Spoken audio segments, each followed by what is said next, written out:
नहमदुहु व नसल्ली अला रसूलिहिल करीम अम्मा बाद फ़अऊज़ु बिल्लाहि मिनश शैतानिर रजीम बिस्मिल्लाहिर रहमानिर रहीम रब्बि इश्रह ली सदरी व यस्सिर ली अमरी वहलुल उक़दतम मिन लिसानी यफ़क़हू क़ौली रब्बि यस्सिर व ला तुअस्सिर व तम्मिम बिल खैर आमीन या रब्बल आलमीन.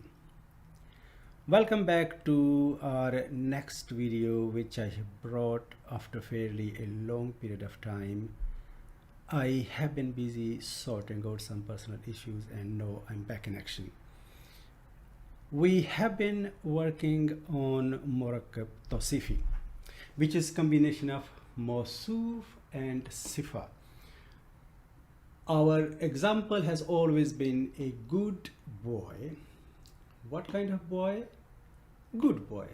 So good is describing the boy. Boy is Mawsuf and good is Sifa, and this is a compilation of Mawsuf and Sifa called Murakkab Tawsifi. So if we translate that in Arabic, we say Waladun, which is boy, Hasanun, good. What kind of boy? Good boy. But up till now, we have been working on Murakkab Tawsifi structure in which Sifa has been just a single word. However, that is not always the case. Sifa could be a sentence or a phrase. Let us look at the boy again and rephrase it. We can say a boy who came from London. So what happening here is that a boy, and this is a description of that boy. What kind of boy? The boy who came from London. So again, this is Mawsuf and that is Sifa, but in this case Sifa is not a single word, which is much easier. Sifa is actually a whole sentence. We can translate that in Arabic and we can say Waladun, which is boy. This is verb. I know we have not worked on the verbs yet, but that means Ja'a, he came. Ja'a min Londana, he came from London. That's literally what we're saying in Arabic, but in English we will say Waladun Ja'a min Londana, a boy who came from London.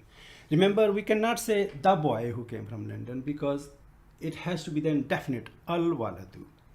And if we make that al-waladu, then that becomes kind of, well, it definitely becomes mubtada because we know that mubtada is at the beginning of a sentence and it is almost always definite.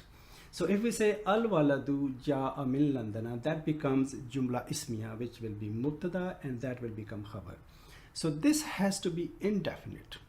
So basically, the way to identify a noun in a long sentence and in a long ayah is that we look at the noun, and if indefinite noun is followed by a sentence or a phrase, and more certainly if that is followed by a verb, that would almost certainly be Sifa of that noun.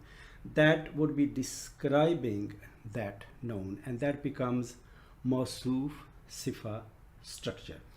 So we know that there is a concordance in Mawsuf and Sifa from all four aspects of a noun. So here it's easy that Waladun is in Rafa and Hasanun is also in Rafa. Okay, here Waladun is in Rafa, but what about the I'rab of this sentence? So because Sifa has to follow Mawsuf in I'rab and other three characteristics, this has to be in the state of Rafa.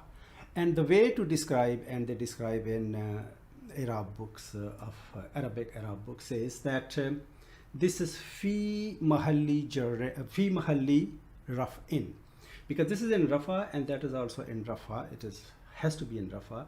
So this is in Rafa because of the Dhamma and it's a single noun, and that we will say Fi mahalli raf'in, in the state of Rafa, in the slot of Rafa, in the parking place of Rafa. We have talked about that, the slots and parking places in the past. So in this case, this is Mawsuf and the whole of this sentence is Sifa. So I've written here Fi mahalli raf'in. So this is in the mahal, in the place of Rafa, and that tallies with the boy being in the state of Rafa.